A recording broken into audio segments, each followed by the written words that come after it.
All right, Bigfoot Society, we've got the privilege of talking to Jill today. Jill is a listener over on the YouTube side that reached out about an experience that she had in Northeast Pennsylvania. So welcome to the show, Jill. How are you doing today? Good. I'm good. Awesome. I've heard a bit about this area. It's come up on the show recently a few times, so I'm excited to hear what your experience was. I know a little bit about it. So feel free to take us back to the day when you experienced what you saw that day. Okay. So I guess I was just driving down Route 6. I was eastbound, somewhere between like Gaines and Ansonia, which is like near coming close to where the Pennsylvania Grand Canyon is. And it was like about dusk time, starting to get dark. And I just saw this black figure, and it kind of looked apish, I guess, and it was like just dark black, and it was smaller. So I would say, I believe it's a Bigfoot. I would say if it is, then it'd be like a juvenile Bigfoot, because it wasn't real big, but fairly good size. And I don't know, he was there and he was not, he kind of climbed up into the brush off the road, and that was it. All right, so it happened very, very quickly. How many seconds in all would you say that you had the sighting for? Oh, I don't know, maybe 5 seconds. Gotcha. And you're saying, so as you're driving by, you see it on the side of the road, it climbs up into the brush? Yes. Okay. You said that it looked apish. Do you remember what details you saw that made you think that it had an apish look to it? Just the shape of it, I guess, would remind me of like I wouldn't say it was as heavy as a gorilla, but maybe like a orangutan, maybe. It was black though, like. Gotcha. So when you say potentially like an orangutan, are you saying like the shape of the body then, or maybe how the head looked, or anything specific that made you feel that way? Just sort of that, long arms and sort of hunched over, in the shape of the body, I guess, too. Gotcha.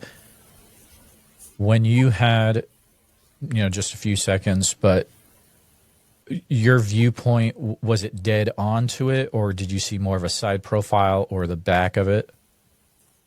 I'd say side profile, because then he was just on the side of the road, and he just kind of crawled up a bank and into the brush, and then I didn't see him. And was it on all fours, or was it standing on two legs at the time? Sort of hunched over, not really like on all fours, but definitely his like arms were reaching to the ground. Okay, so tell me if I got this right then. So it was, sounds like it was on two legs, but also hunched over and maybe having its front arms down to the ground, maybe leaning on those or something like that. Right. Okay. Could you tell anything about, you said that it was a darker color, darker black. Could you see anything to do with the hair, like the length of the hair, anything like that? No, I was pretty far off from it, I guess. I wasn't terribly close, so like details like that. I don't have the greatest eyesight either, so details like that, and then what the time of day it was. Gotcha. How far away would you say it was? I'm not good at distance. I don't know. How about this? Would you say it was about the length of a tennis court or longer? Longer. How much longer? Maybe a football field. Okay. And so, yeah, that's a little bit of a length. Were you able to estimate how tall it seemed at all? No, I mean, I would say it was bigger than a large dog, for sure. Okay. when it climbed up into the brush, did it have to jump up to reach the brush, or did it just reach up and climb up there? It just kind of climbed up. Wasn't really reaching, just kind of climbed out of, I don't know. Okay. Gotcha. So after you had that sighting, then did you stop or go back or continue to just keep driving? I just kept driving. Okay. Gotcha. Could you see anything to do with the shape of its head or anything about the head at all? Just that it was, like, didn't really have much of a neck and I guess kind of leaning forward. Okay. Did it the shape of the body, did it seem like it was overly muscular or more lean the way it was put together? More lean. Okay. Got it. So more of a smaller, lean juvenile, as you had kind of said earlier then. Right. Okay. Was it doing any activity when you first saw it? No. Just kind of hanging out there and then... Right. It's like he saw me the and then left. Okay. Gotcha. After you had the sighting, did you tell anyone about what happened? Yeah, I told some of my friends and stuff. This was like 2015, I think. I guess I didn't say that in the beginning, but so it was several years ago now. Okay. So 2015, and do you remember the month that happened in? No, I don't. Okay. And maybe was it snowy out? Was it summer, spring, anything like that? No, it wasn't. It might have been spring, but it wasn't snowy. When you told your friends about what happened, what was their reaction? Well, they don't believe me. Mm-hmm. I don't. That doesn't bother me, but. And why does that not bother you?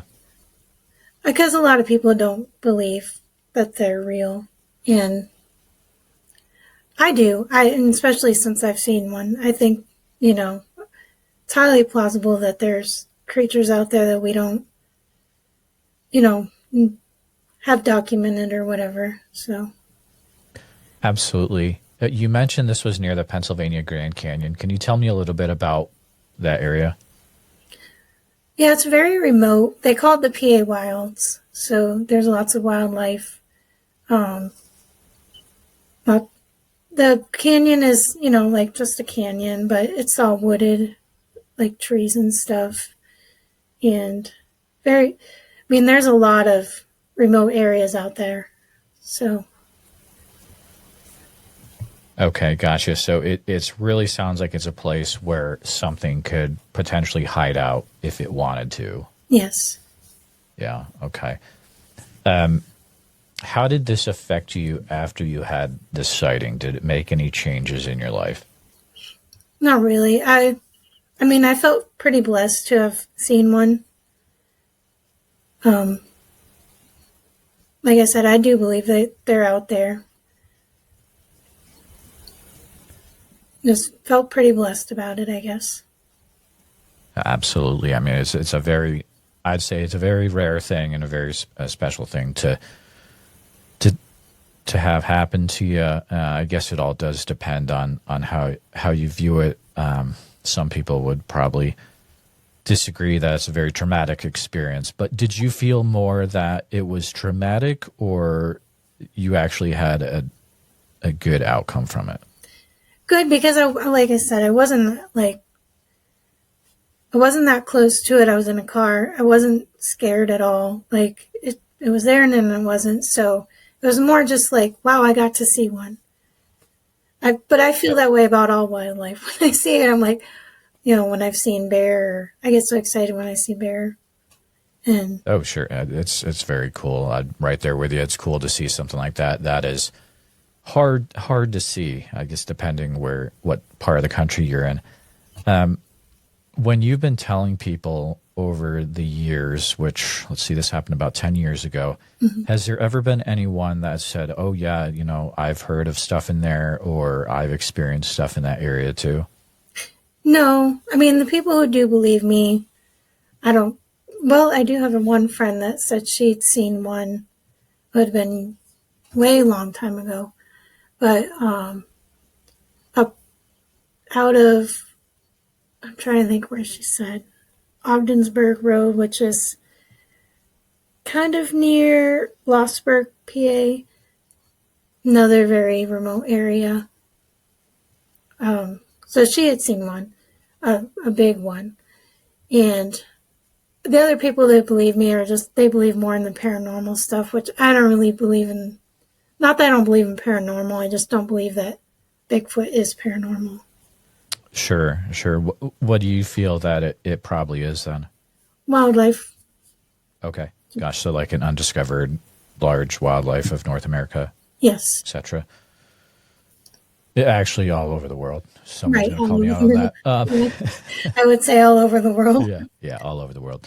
How far away is this area from the Allegheny National Forest?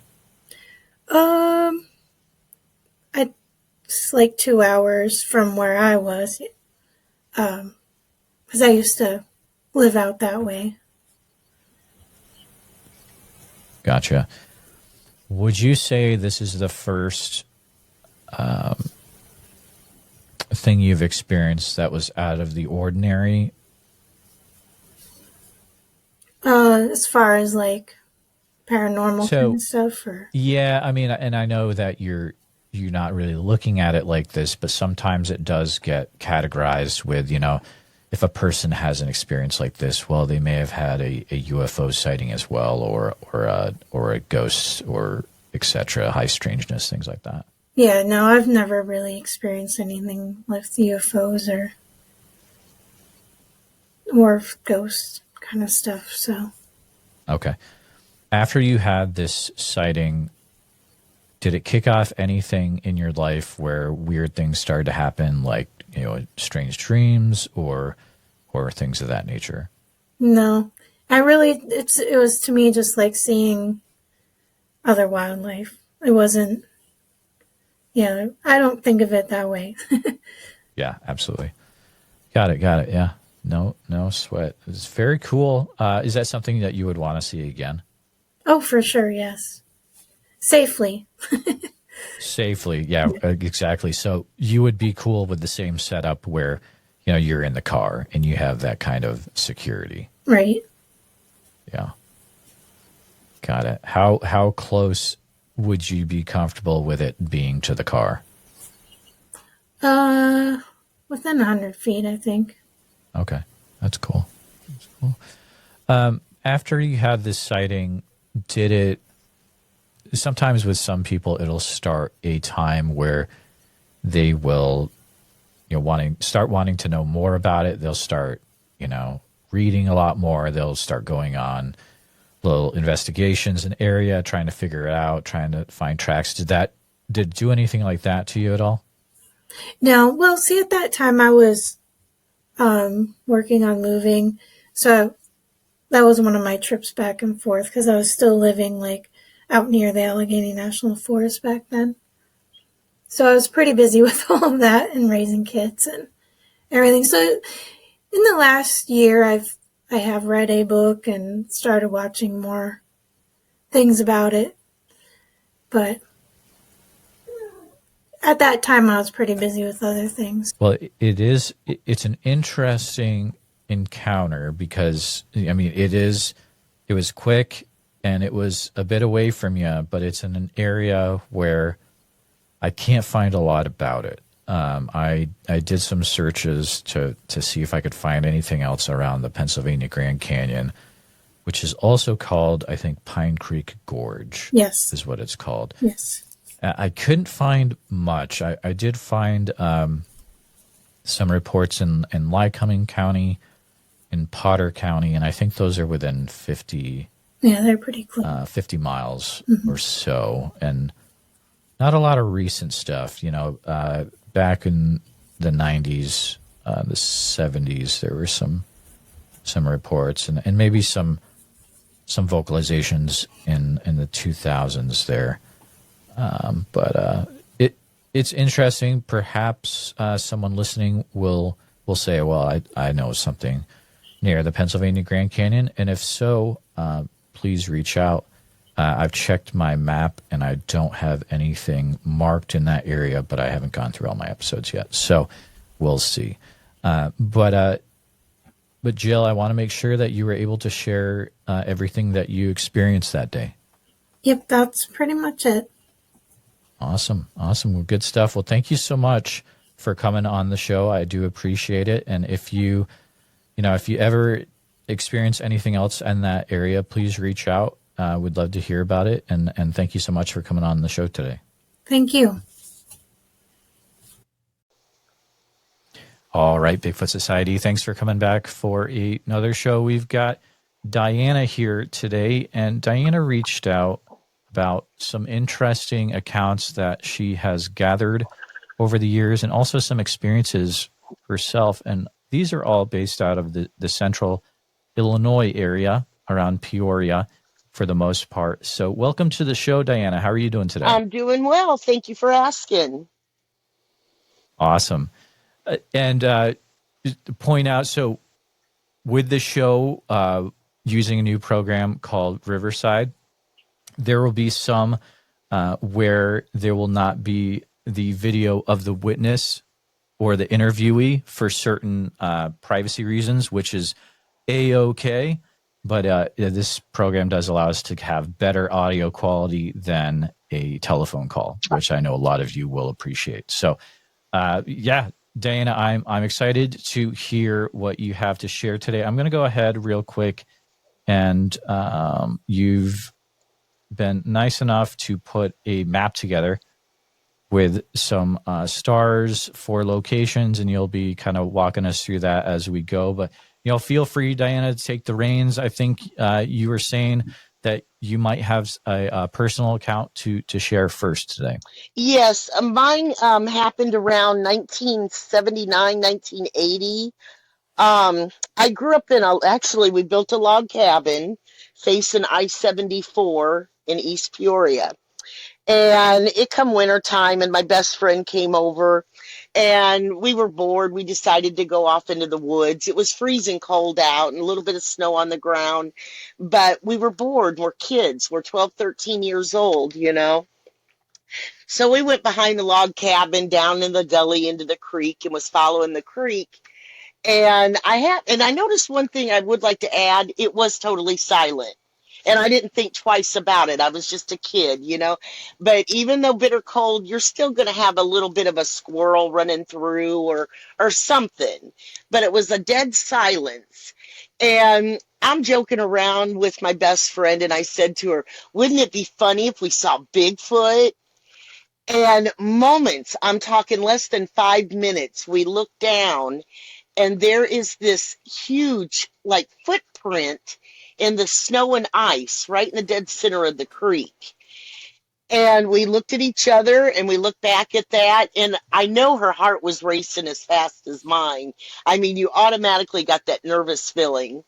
And we took off running out of the woods, got out of there. She had to help me up the gully, of course. But anyway, we got out of there and got back home. And I noticed, and we'd only been living there less than a year, we'll say, and after that, I would try to ignore things, but I noticed I never went in that backyard, really. You'd always have a sense of a nervous feeling and uneasiness, and this led into me even being an adult. I lived there until I was about 25 when I got married, and I wouldn't even go on the edge, really. You always got this nervous feeling. Now, on that note, I was listening. It could have been your podcast, or it might even have been Bigfoot Case Files. I'm not for sure which one. But there were sightings just a few years earlier following that creek, say less than a mile from where we saw that footprint. And if you start doing your research in the Tazewell County, East Peoria area, it seems to be along that creek which feeds into a levee system and then feeds into the Illinois River. So see, Right. they're following those waterways is how I look at it, you know. Um, but that kind of hit me when I was listening to a podcast and I, heard that where they had sightings before, and I'm like, it was less than 10 years, and we saw the footprint, and so it kind of led from there, but I've always had a fascination. I was one of those, think about it, 70s kid. You grew up with, what was it, Leonard Nimoy and the show that he had and all of Yeah, that In good Search stuff. of Yeah, and that's all that good right. stuff. Absolutely. Yeah, exactly. Even, what was it, Million Dollar Man? $6 Million Man. Remember, he had Bigfoot on Right. there. Yeah. That's true. Steve Austin. Yeah, Yes, absolutely. yes, Yep. definitely. So it was always a fascination to me. Um, Now, in the next area where there were three sightings, or two sightings and an oddity, that was on a street named Kerfoot, which is only about a mile, maybe two tops from where I grew up. And if you look on the map, you're going to see East Peoria, and Hmm. I'm okay. I lived where the middle star was, and these other three happenings is where the left side star is, and right underneath the O of Okay. Peoria.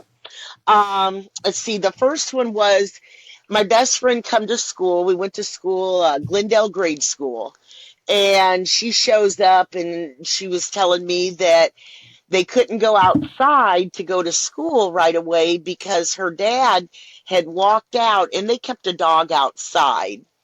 And when he come out, he found the dog skinned. And from what Jewel remembers, my best friend, it wasn't skinned like, say, a human with a knife and everything, but it was skinned. It was dead, and he wouldn't let the kids see it. But that was a story, since childhood that I've heard from not only my best friend, her family members, of walking out and finding this dog skinned. And in that same area, or their backyard, you might as well say, they had an elderly man that stayed there for a while, and Bud was his name, and he swore clear up to the moment he was dying that he saw what he considered a Bigfoot squatted down on a hillside behind their house. Now, their house, you had to go up a steep driveway to get to, so you're kind of isolated from the rest of the homes on Kerfoot. And then behind their house was another hill. And supposedly, what Bud seen squatted down was on that other hill that was behind their house. But like I said, he swore to it. And then she informed me that her older brother, Billy, he was across the street. Now, across the street, you've got your homes, and then you've got a creek, and then you've got a really steep hill, and on the other side of the hill is I-74. Well, on that hillside is tons of coal mines, old dilapidated coal mines. Some of them you don't even realize they're there. They've been covered with dirt through the years and so forth. But he swore that he seen a very large, dark, shadowy figure in the woods there on that hillside. And what he did is he hid behind a tree to where he felt safe enough to, run back home. But I just learned that today, actually. But that was the three sightings on Kerfooter, two sightings and one oddity of finding the dog skinned. Um, I think I don't it's know what to think. Also, something that was found on that other hillside behind Jewel's house, her and a neighbor kid went up there exploring. And all Jewel could say, and she still says it today like this, Diana, it looked like somebody was having like a satanic ritual or something other. She goes, there was a fire pit and there was these markings and just the way things were positioned. She can't fully remember details, but she remembers that. oh boy, that puts a whole different spin on it potentially. Mm-hmm. My goodness. Wow. So, and there was just always this cluster, though, that you're seeing in East Peoria. There's always been an eeriness. Like I said, I never even went into my backyard once we built that house. I just Hmm. didn't like it. I would step out onto the deck and walk off of the deck, but beyond that, I would never go back to those woods. And there would be days I'm not even thinking of anything like a Bigfoot being back there or whatever, but you would get that sense of nervousness, uneasiness. Let's see here. Now we're going to go over under East Peoria to the far right. Now, this was one of my cousins and two of his friends. They were in an area, and if there's any listeners from this area, they're going to know Farmdale. Farmdale, of course, has a creek running through. It's kind of like the River Flats in a way. It's a valley, of course. But they were down there. They were like 14, 15 years old, not old enough to drive yet. So they're on their bikes and they're down there playing in the woods, riding on their bikes. And they happen to stop and everybody's just kind of looking around. But Tim, the friend, happened to get real white. From what I understand from talking to my aunt and my cousin, he got really white, and they're like, "What's wrong?" And he flung his bike down and he ran back up the hill, which was an entirely residential area called Highway Village, and he basically ran home. He didn't want any part of it. But he's in his 40s now, and he still swears that what he's seen was a Bigfoot. It was very huge. It was dark brown, almost black, and it was walking along the tree line there. And he caught this Bigfoot walking along the tree line, but he still swears to today that's what he's seen, and it still puts a nervousness in him. And Diana, is this the star that's in the southwest corner? Uh, no, this is the one in the southeast. It'd be, you've got the three stars under East Peoria. Well, two Yep. directly under Peoria and then one off to the right.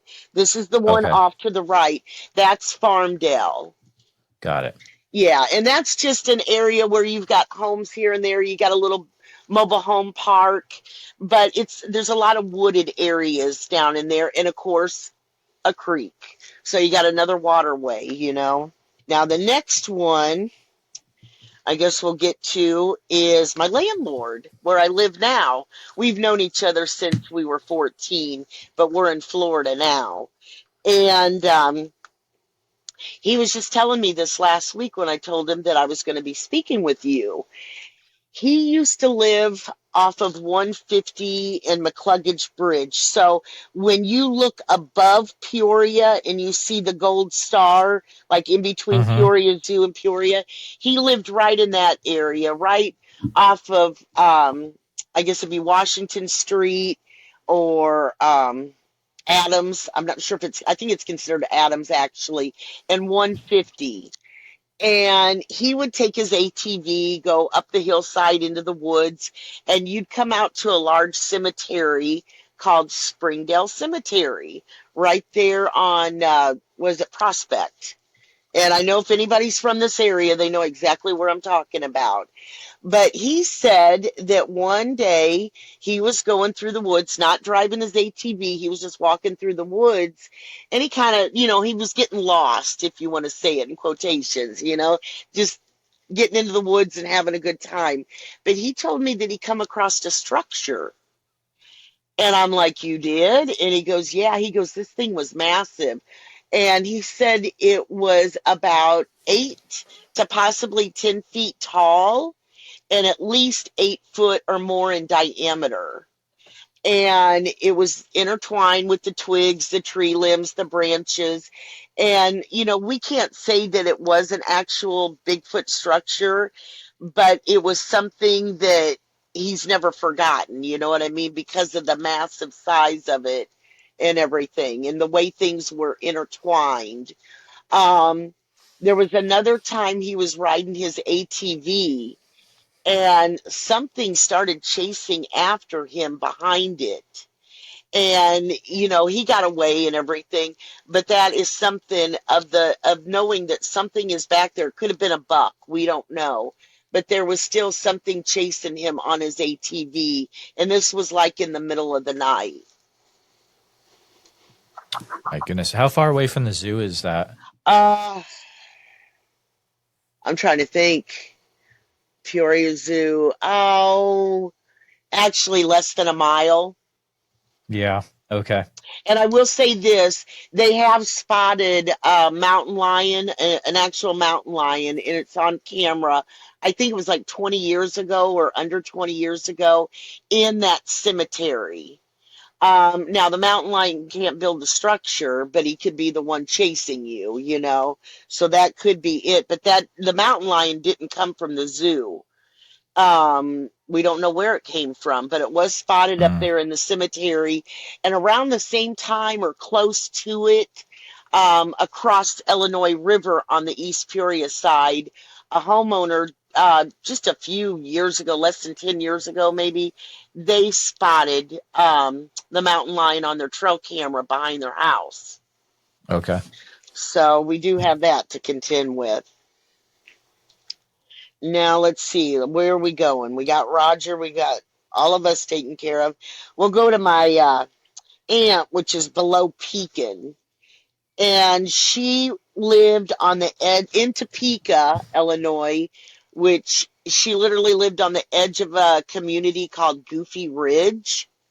And I'll give you a little history on Goofy Ridge. I actually know a little history about this. My great uncle was bodyguard for one of the Shelton brothers. Have you ever heard of the Shelton gang? Uh, Actually, I haven't. Okay, they, back in the mob days, what is it, 20s and 30s or whatever, Oh, sure. but they were central and southern Illinois is what they were. Um, and they did run with El Capone. They were friends with El Capone and his bunch and everything. But Goofy Ridge has, I think, one large lake and multiple lakes, but you're down by a marsh area is where you're at. And actually, you were bringing up Banner Marsh one time. Yeah, I About a was going to few, bring that up. yep, Yeah. you're basically across the river from Banner Marsh. Oh, there you go. But they used to take their victims down to Goofy Ridge. And if you were to drain that lake, I'm sure you're going to find bones, evidence, and stuff like that. Kind of like Lake Meir, things that they found. But what I'm getting at is my aunt. This is just, I want to say 2018, maybe between 2018 and 2020. She was doing her dishes, and it was kind of dusk out, and she happened to look out the window right there at her kitchen sink. And my middle name is Dora, so she calls me Dory. And she was like, Dory, I don't know what I seen. But she goes, it was over in the alley, and it was very large, and it was dark. And she goes, it just made me so nervous I had to step away. And she's another one that still gets nervous with just that moment of seeing something, years later. And she's, what, 75 years old? But it just makes her a nervous wreck. Now, I Mm. did go out there that next day to look for footprints. But where I messed up, I got the alleys messed up. She has an alley that runs right next to her property, which that kitchen window faces. But then across the street, there's another alley, and that window faces it somewhat too. And I went to the wrong alley. I thought she meant the one right next to her property, and it was actually the one across the street. So I never did find any footprints or anything. But whatever it was, it spooked her. She don't like to go out at night with her little dogs. So here come the pee pads in the house after dark. But that also, like I said, when you kind of estimate Banner Marsh and Goofy Ridge, you've only got a short distance to the river. I mean, I don't know how far, but, just a few moments and you're going to be at the river. I would say they're kind of close. if that makes And sense. yeah, absolutely. And Banner Marsh is where it was within the last year, I It's think. like 8 months The ago. trucker, Uh-huh. yeah, the trucker had the sighting. Yeah. And I've been back in Banner Marsh, and I could see that. It's very isolated. Even in the middle of the day, you think there'd be people out there more than what I have seen in my years, but more people fishing and doing things. But no, it's real quiet and very isolated. I don't Hmm. know, but I could see that. You're all in that wooded area and you're away from any urban. What you're going to find is a house here and there or a small community, here and there, like Banner or was it Glassford up on top of the hill. These are all very small communities. Okay. If you even want to call them a community. There might be an abandoned gas station, and that's about it, or a little restaurant and an abandoned gas station or whatever. Not a whole lot going on that are near these areas, in particular where the truck driver in Banner Marsh. But Goofy Ridge, I could definitely see something like that out there. Um, let's see here. The next one is Mapleton. Now you see where it says Hannah City. Yep. Right below it is a gold star. Okay, this is actually Jules' ex-husband. Him and I were talking. He was helping me prepare my move to Florida.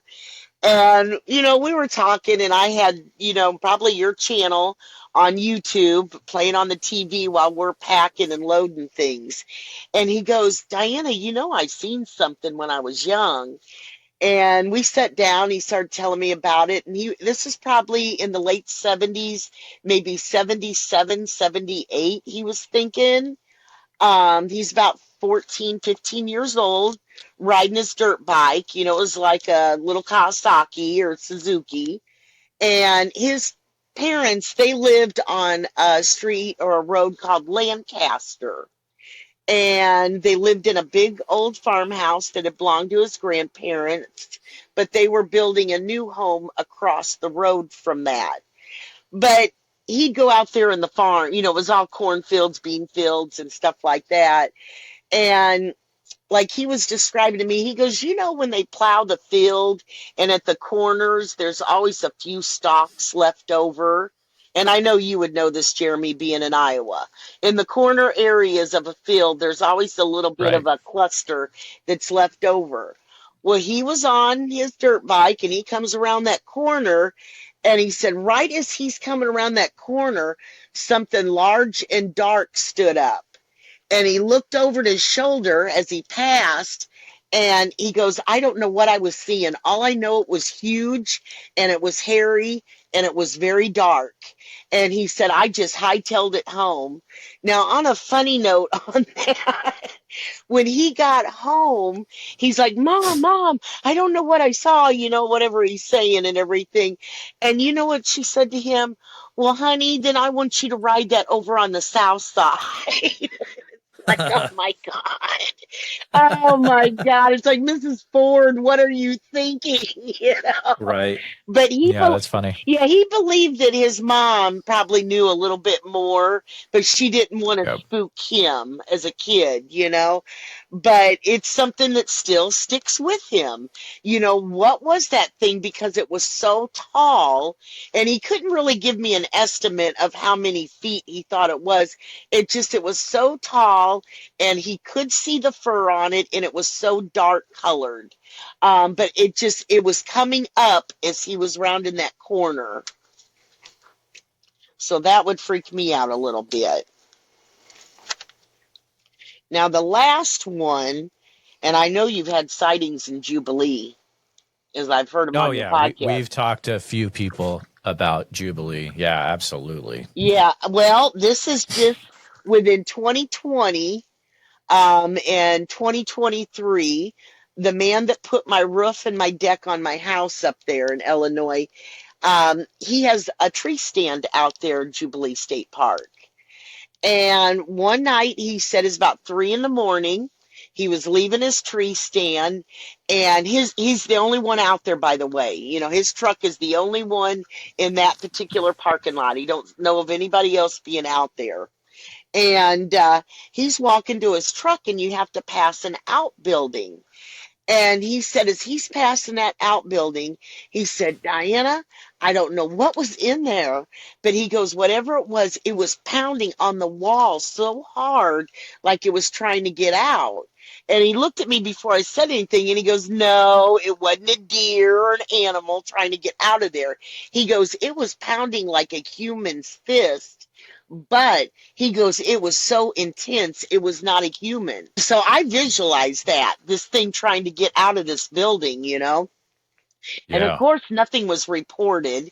But I asked him, I said, what'd you do? He goes, I got out of there. He goes, I ran to my truck and I grabbed my handgun.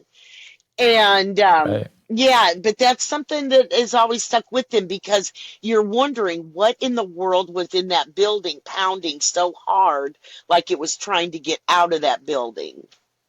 So, and Oh my goodness. could you imagine that though, in the middle of the night, and you're by yourself, and he's a little guy. He's a little guy. He's not no big guy, so it's like, oh Lord. I don't know. And then he did have another instance, and this didn't have anything to do with Bigfoot, and I got to see the video on this.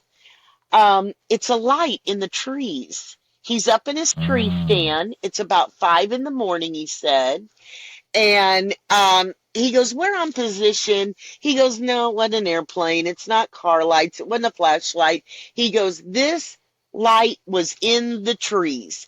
And you could see it dancing around in the trees, back and forth, and then it would pulsate and then not pulsate. It just keep getting bigger, and then it goes small, bigger and go small. And it did this, he said, for about 10-15 minutes, and then it just disappeared. It just like bloop, it was gone. But I got to see that video of that, and it made you wonder, what in the world is that light? That area is so weird. Mm-hmm. I mean, there was even, the wild animal park. Oh Did you yeah. see the thing Well, they posted last winter I with the know. tracks? I lived less than a mile through the cornfields of Wildlife Prairie Oh Park. wow. Yeah, Okay. yeah. Because when I moved, of course, from East Peoria, and I'm an adult now, I lived Hmm. less than a mile through the cornfields there, Wildlife Prairie. So I'm real familiar. Yeah, man, But I almost got him to come on the show and talk about it, and then I'm pretty sure they may have gotten freaked out a little bit because they saw it was a Bigfoot podcast. I'll throw an allegedly in there too, but but it never happened at the end of the day. aw, But I mean, yeah, Jubilee College. I got to visit that area one day. you do. It's not that far away from Iowa, to be honest. It's just 4 or 5 hours, Well, it probably. depends on Not too where you bad. live, but like say from Davenport, you're what, an hour and a half. From Des Moines, you're 6 to 8 hours, something like that. Yeah, You're yeah, not far. And I will yeah. say that area, you get off on I-74 or I-474 at the Farmington Road exit. You're right there. All you got to do is just make a left onto Farmington Road, and you're heading in the right directions. And that would also be for the one in Mapleton, where Lou, the ex-husband, seen it rise up out of the cornfield. Mm-hmm. Jubilee, and yeah, that would be it for those. But you'd be in that vicinity, and I think you've even had other people call in through the years that you've done this, that Oh are yeah. out in that direction, Farmington, and I can't remember what other community I've heard it mentioned. I've listened to so many, because what I do for a living, or one of my jobs that I have, I'm able to have my Bluetooth in my ear, and I listen Oh to nice. Yeah. videos. So it's like I go on binge nights now and then, with your podcast. I think I've almost listened to every one of them too. So, but when I hear my neck of the woods of where I grew up, or that vicinity, it's like I'm all ears. I want to hear more. No, 100%. Peoria is one of those places where it does keep coming up, and it has for years. And like, even I remember talking to an individual about a little north of Peoria, and I want to say they were like kids, and they had a sighting of two of them in a creek. This is a few years ago, so I'd have to look this one up. See, But that might be yeah, Kickapoo or Bradford or, any of hmm that north of there. But yes, yeah, you're out in the middle of cornfields and wooded areas. Somebody brought up about on your show, they made a comment about most people think Illinois is just flatlands and, farmland. No, we have a lot of wooded areas. We have a lot of hills, just a lot more than what people think, especially in that central Illinois section, with the river going through it and everything. It's I actually miss it. I miss it. I miss mm, Illinois landscape over, I'll take it over Florida landscape in a lot of ways. Yes, the that's ocean's funny. beautiful, the Gulf is beautiful, but when you get more centralized, people make fun of Illinois and Iowa being flatlands. Get down here to southern Florida. That's flat. I mean, that is flat. Yeah, no, So, I know I hear that stuff all the time, but I think the other mistake people make about Illinois is thinking that Bigfoot's just in like the southern part, which it totally is down in the Shawnee, mm-hmm. but they don't realize how crazy central Illinois is with Bigfoot reports over 50, 60 years. It is absolutely insane. There's a lot of things, and I will say this. I have a different belief now. I've gained a close relationship with Christ. So I don't really Awesome. get into psychics and all of that. But I did Sure. have an incident when I lived in a community or a village called Norwood, right off of Farmington Road. I lived there for 20 years. But a psychic who my friend at the time, only thing we knew to turn to at that moment, when I had this experience, was a psychic. And Hmm. he said to me, he goes, "Baby girl," he goes, "I'm telling you, as soon as you get out of Illinois, you're going to feel a lot happier and you're not going to feel that heaviness that you feel." He goes, "I'm telling you, there's a lot of bloodshed on Illinois land." And I started thinking about that. And there was one time I went to Tennessee to see some of my cousins. And I'm listening to music. I've got it cranked up. I'm not thinking anything. It's late at night. And I realized I went from feeling kind of perky inside to feeling kind of heavy and just Hmm. kind of down in the dumps. And all of a sudden I see the sign on, what is it, I-57, and I realize I'm in Illinois. And so, see, without even me thinking about it, I Right. crossed that line and I felt the difference. Wow. So, but I don't know, do you do paranormal too? So it's a thing where like it'll come up in some shows. Mm-hmm. I never, let me think real quick. I learned my lesson a long time ago. I don't try to go after it Okay. as the 100% focus, but like sometimes it does come up in the episodes because it's part of a person's experience. It's just you have to be really careful. Yes. See, because I had an Yeah. experience for a year on my property. In Norwood, which is right off of Farmington Road, and I had a creek that ran behind my house, but it was after my boyfriend at the time demolished my porch. It was a Oh slab, but man. under the slab was a hidden room. I'm thinking it was a coal room, is what it was, but it was hidden. And that night, it all started, and I'd never experienced evil like I had felt and seen actually. And for a year of all of these crazy happenings, and that psychic, he wanted me, of course, well, you need to get a medium out there and you need to get this and that. And I'm looking into it like an idiot and I'm seeing, oh, you're talking almost $2,000 to have these people come here and supposedly Right. remove this. And I thought, I'm not doing that. I'm not Catholic, but my client is a priest. I'm going to Father Carl. And so I went to Father Carl and I started to talk about it like normal. Now, see, I'm getting a lump in my throat. It happens every Mm-hmm. time because it was such a scary moment for me or a year. But I looked at him, I said, I need your help. I don't know what's going on. And it was so terrifying. And he took me seriously and he started to bless me with holy water. And he said, no, I'll be right back. He went and got the holy oil and he blessed me with holy oil, holy water. He prayed over me and he even gave me, believe it or not, a half a gallon of holy water. And he said, Oh, wow. he goes, I want you to put this in a misting bottle. And he goes, I want you to go around every perimeter of your property, go in the house. He goes, I want you to bless yourself too again. I want you to bless your animals and anybody that comes in that home. I want you to bless them. And that night, and it was 10 o'clock at night, pitch dark. And in my backyard, it's so dark you can barely see your hand. You know, there's not much of lights back there at all. And I did just that. I went all around the property. I went in the house. I blessed my animals, even my turtle, and my friend that was there with me for support. You know, got her blessed.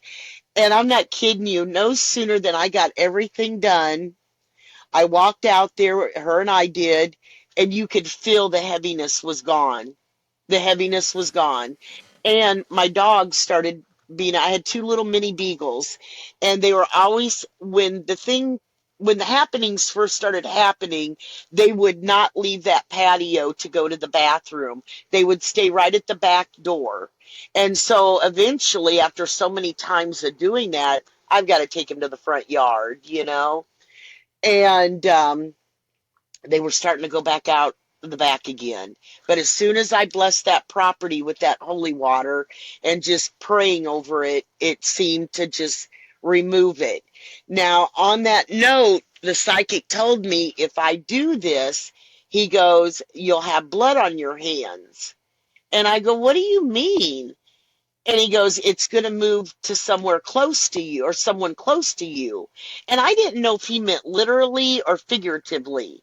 And I'm asking him, and he just kept saying, I don't know. You'll find out. Well, after I What? did that, 3 or 4 days had went by, and I realized I hadn't seen Jasmine, the German Shepherd mix next door out in the backyard. I'm only seeing Takara. And so Mark come pulling in the driveway, the owner, you know, into his driveway. And I'm like, Mark, I go, has anything happened to Jasmine? He goes, well, he goes, I had to take her down to peek into my daughter's. He goes, I've come home the past couple days and Takara has just torn her up and just blood all over the deck and her face is tore up and stuff like that. And to just keep them safe and her not getting injured, we took her to his daughter's. And I always thought that was so weird, you know. And those dogs would Hmm. bark. We went a year with those dogs, especially Dakara, who was a hybrid, like part wolf, part German Shepherd, or something like Okay.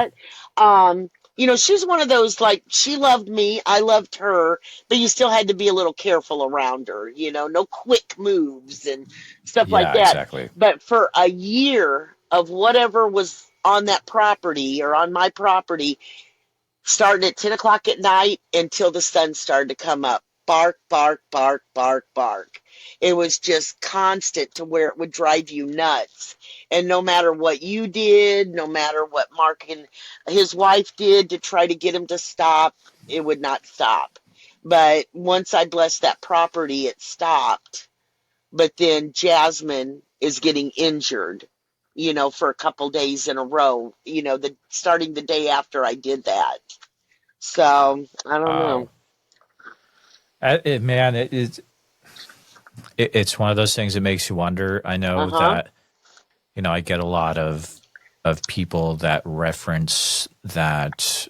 I mean, just using the name of Jesus can be very Yeah. powerful in different situations, even regarding Bigfoot interactions in their own home. It's very, very interesting stuff. Not quite sure what it all means, potentially, what that could say for what Bigfoot might be, or what it might not be. But Hmm.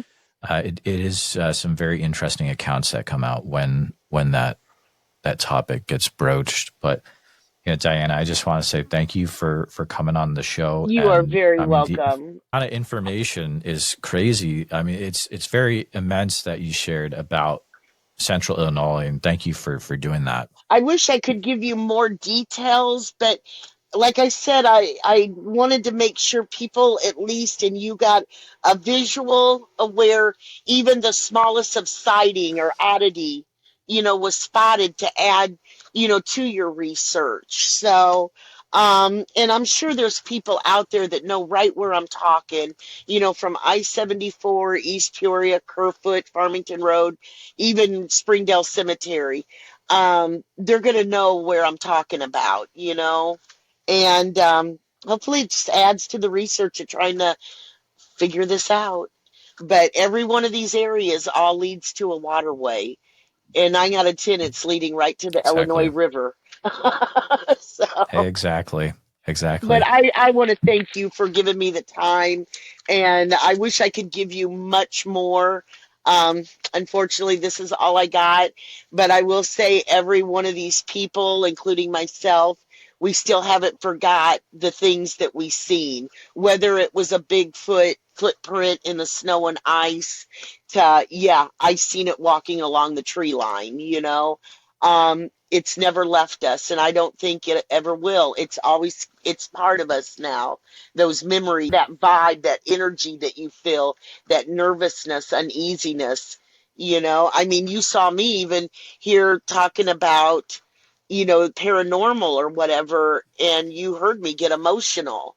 Um, Absolutely. and that's all. Look at, I'm doing it again. I'm getting ready to get emotional. It's a very genuine feeling that I get, and it's scary is what it is. And I think that's what gets me emotional is I was always into all of these paranormal shows, Bigfoot shows, which I still love Bigfoot, but paranormal I don't watch anymore. I have a Hmm. discernment against them.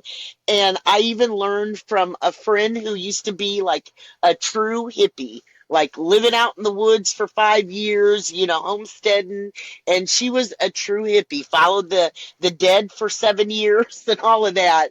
Oh, Um, wow. Yeah. but she said, Diana, and she gave her life to Christ, by the way. She's far from that. But she said, Diana, you got to stop watching these shows. And if you do, you need to pray about it and rebuke certain things when you're watching this, because you're allowing that door to open up for evil to come in. And I don't know. Even her saying that, I still watched a little, but it really took hold as my relationship with Christ grew. I just have no desire. I don't want to chance it. I don't want those doors or windows even to be open for anything bad to come in. So there you Yeah. I go. mean, it makes perfect sense. You start to get more into that relationship, and your desires will start to change. So it makes perfect sense to me. Exactly. But Diana, keep in touch for sure. I If you will. hear anything else, feel free to reach out. But thank you so much for spending some time with us I today. will, and I will say this real quick. I'm friends with an artist down here, and he lives in the Everglades, out in the middle of Hmm. nowhere, with his son and daughter-in-law. And I'm going to start asking him to see if he's ever seen or had anything, with skunk ape, because he Oh lived yeah, right down in the Everglades, and he was really interested in hearing about me having this interview with you. And so I'm probably going to see him Saturday. And I'm going to ask him some things about it. And if he's ever seen anything, I'll email you over, what he's awesome. seen. That sounds great, All Diana. right. We'll be watching out for that. But hey, Thank you, you have a Jeremy. great rest of your day. You It's been too. fun chatting with you. Oh, you too. Thank you so much. And you stay warm up there in that snowy Iowa. Stay You cozy. got it. All right. Take Hmm. care, Jeremy.